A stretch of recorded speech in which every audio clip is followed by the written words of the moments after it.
Hi friends, ಎಲ್ರಿಗೂ ನಮಸ್ಕಾರ. ನಿತಾರ ಕಿಚನ್ಗೆ ಸ್ವಾಗತ. ನಾನು ಇವತ್ತಿನ ರೆಸಿಪಿಯಲ್ಲಿ ಬಾಂಗ್ಡಾ ಮಸಾಲೆ ಫ್ರೈನ ಮಾಡ್ತಾ ಇದ್ದೀನಿ. ಈ ರೆಸಿಪಿ ಅಂತೂ ನೋಡೋದಕ್ಕೆ ಎಷ್ಟು ಚೆನ್ನಾಗಿರುತ್ತೋ ತಿನ್ನೋದಕ್ಕೆ ಅಷ್ಟೇ ರುಚಿಯಾಗಿರುತ್ತೆ ಮತ್ತು ಈಸಿಯಾಗಿ ಸಿಂಪಲ್ಲಾಗಿ ಮಾಡ್ಕೋಬೋದು.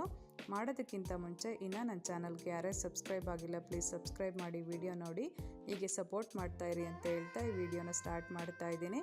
ಮೊದಲಿಗೆ ನಾನಿಲ್ಲಿ 4 ಬಾಂಗ್ಡೆ ಫಿಶ್ ತೊಗೊಂಡಿದ್ದೀನಿ. ಇದನ್ನು ಉಪ್ಪು ಮತ್ತು ಅರಿಶಿನ ಹಾಕಿ ಕ್ಲೀನಾಗಿ ತೊಳೆದು ಹೀಗೆ ಮಧ್ಯ ಕಟ್ ಮಾಡಿ ಇಟ್ಕೊಂಡಿದ್ದೀನಿ. ನಂತರ ಮಸಾಲನ ರೆಡಿ ಮಾಡ್ಕೊಳ್ಳೋದಕ್ಕೆ ಮೊದಲಿಗೆ ಒಂದು ಬೌಲಿಗೆ ಬ್ಯಾಡಗಿ ಮೆಣಸಿನ್ಕಾಯಿ ಸೇರಿಸ್ಕೊಂಡಿದ್ದೀನಿ. ನಂತರ ಗುಂಟೂರು ಮೆಣಸಿನ್ಕಾಯಿ ಸೇರಿಸ್ಕೊಂಡು ಇದಕ್ಕೆ ಸ್ವಲ್ಪ ಬಿಸಿನೀರನ್ನ ಸೇರಿಸ್ಕೊಂಡು ಒಂದು 10 ಮಿನಿಟ್ಸ್ ನೆನೆಯೋದಕ್ಕೆ ಬಿಡ್ತೀನಿ. ಹೀಗೆ ನೆನೆಸಿ ಹಾಕೊಳ್ಳೋದ್ರಿಂದ ನೀಟಾಗಿ ಗ್ರೈಂಡ್ ಆಗುತ್ತೆ. ನಂತರ ಇದಕ್ಕೆ ಧನಿಯಾಕಾಳು ಸೇರಿಸ್ಕೊತಾ ಇದ್ದೀನಿ, ಸ್ವಲ್ಪ ಮೆಂತ್ಯಕಾಳು ಸೇರಿಸ್ಕೊಂಡಿದ್ದೀನಿ, ನಂತರ ಜೀರಿಗೆ ಸೇರಿಸ್ಕೊಂಡಿದ್ದೀನಿ, ಬ್ಲ್ಯಾಕ್ ಪೆಪ್ಪರ್ ಸೇರಿಸ್ಕೊಂಡಿದ್ದೀನಿ, ಅರಿಶಿನ ಪುಡಿ ಸೇರಿಸ್ಕೊಂಡಿದ್ದೀನಿ, ನಂತರ ರುಚಿಗೆ ಬೇಕಾಗಿರೋಷ್ಟು ಕಲ್ಲುಪ್ಪು ಸೇರಿಸ್ಕೊಂಡಿದ್ದೀನಿ, ಹುಣಸೆಹಣ್ಣು ಸೇರಿಸ್ಕೊಂಡಿದ್ದೀನಿ, ನಂತರ ಶುಂಠಿ ಸೇರಿಸ್ಕೊಂಡಿದ್ದೀನಿ, ಒಂದು 5 ಪೀಸ್ ಬೆಳ್ಳುಳ್ಳಿ ಸೇರಿಸ್ಕೊಂಡಿದ್ದೀನಿ, ಒಂದು ಈರುಳ್ಳಿನ ಕಟ್ ಮಾಡಿ ಸೇರಿಸ್ಕೊಂಡಿದ್ದೀನಿ. ನಂತರ ಸ್ವಲ್ಪ ನೀರನ್ನ ಸೇರಿಸ್ಕೊಂಡು ಇದನ್ನು ನುಣ್ಣಗೆ ರುಬ್ಕೋತೀನಿ. ಇವಾಗ ರುಬ್ಬಿದ್ದಾಗಿದೆ, ಮಸಾಲ ರೆಡಿಯಾಗಿದೆ.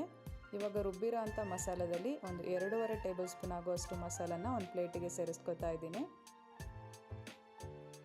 ನಂತರ ಇದಕ್ಕೆ 1 ಸ್ಪೂನ್ ಆಗುವಷ್ಟು ಕಾರ್ನ್ಫ್ಲೋರ್ ಸೇರಿಸ್ಕೊಂಡು ಹೀಗೆ ಚೆನ್ನಾಗಿ ಮಿಕ್ಸ್ ಮಾಡ್ಕೋತೀನಿ.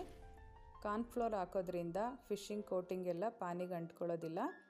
ಹೀಗೆ ಚೆನ್ನಾಗಿ ಮಿಕ್ಸ್ ಮಾಡಿ ಇದನ್ನು ಫಿಶ್ಶಿಗೆ ಹೀಗೆ ಹಚ್ಕೋತೀನಿ.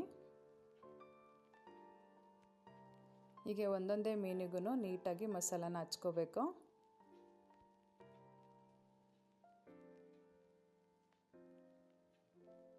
ಹೀಗೆ ಎಲ್ಲ ಮೀನಿಗೂ ಮಸಾಲಾನ ಹಚ್ಚಿ ಒಂದು 30 ಮಿನಿಟ್ಸ್ ಫ್ರಿಡ್ಜಲ್ಲಿಟ್ಟು ಮ್ಯಾರಿನೇಟ್ ಆಗೋದಕ್ಕೆ ಬಿಡ್ತೀನಿ. ಟೈಮ್ ಇದ್ದರೆ 1 ಅವರ್ ಆದರೂ ಮ್ಯಾರಿನೇಟ್ ಮಾಡ್ಕೋಬೋದು, ಚೆನ್ನಾಗಿರುತ್ತೆ.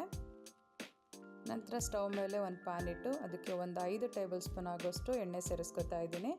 ಇದನ್ನು ಫ್ರೈ ಮಾಡ್ಕೊಳ್ಳೋದಕ್ಕೆ ಕೊಬ್ಬರಿ ಎಣ್ಣೆನಾದರೂ ಬಳಸ್ಕೋಬೋದು. ನಾನಿಲ್ಲಿ ಡೈಲಿ ಬಳಸೋ ಅಂಥ ಎಣ್ಣೆನೇ ತೊಗೊಂಡಿದ್ದೀನಿ. ನಂತರ ಎಣ್ಣೆ ಚೆನ್ನಾಗಿ ಕಾದ ನಂತರ ಇದಕ್ಕೆ ಫಿಶ್ನ ಸೇರಿಸ್ಕೊತಾ ಇದ್ದೀನಿ. ಮೀಡಿಯಮ್ ಫ್ಲೇಮ್ ಮಾಡಿಕೊಂಡು 2 ಸೈಡು ಫಿಶ್ನ ಬೇಯಿಸ್ಕೋಬೇಕು. ಒಂದು 80% ಬೇಯಿಸ್ಕೊಂಡ್ರೆ ಸಾಕು, ಇನ್ನು 20% ಮಸಾಲದಲ್ಲಿ ಬೇಯಿಸ್ಕೋಬೋದು. ಹೀಗೆ ಮಡಿಸಿ 2 ಸೈಡು ಚೆನ್ನಾಗಿ ಬೇಯಿಸ್ಕೊತೀನಿ. ಇವಾಗ ಬೆಂದಿದೆ, ಇಲ್ಲಿ ಸ್ವಲ್ಪ ಜಾಸ್ತಿನೇ ಬೆಂದಿದೆ. ಇದನ್ನು ಒಂದು ಪ್ಲೇಟಿಗೆ ಸೇರಿಸ್ಕೊತಾ ಇದ್ದೀನಿ.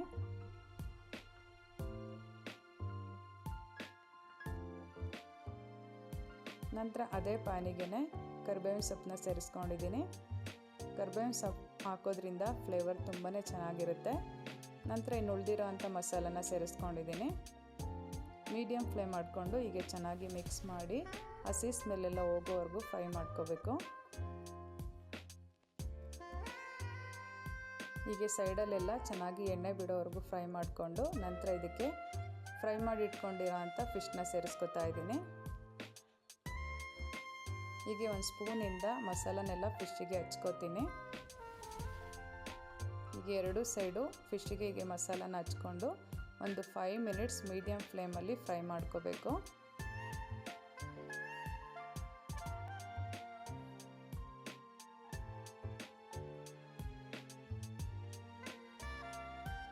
ಇವಾಗ ಬಾಂಗ್ಡಾ ಮಸಾಲ ಫ್ರೈ ರೆಡಿಯಾಗಿದೆ. ಫ್ಲೇಮ್ನ ಆಫ್ ಮಾಡಿ ಒಂದು ಪ್ಲೇಟಿಗೆ ಸರ್ವ್ ಮಾಡ್ಕೋತೀನಿ. ಈ ರೆಸಿಪಿನ ನೀವು ಒಂದ್ಸಲ ಟ್ರೈ ಮಾಡಿ. ಇಷ್ಟ ಆಗಿದ್ದಲ್ಲಿ ಪ್ಲೀಸ್ ಲೈಕ್, ಕಮೆಂಟ್, ಶೇರ್ ಮಾಡಿ. ನೆಕ್ಸ್ಟ್ ವಿಡಿಯೋಲಿ ಸಿಗ್ತೀನಿ. ಬಾಯ್. Thank you all.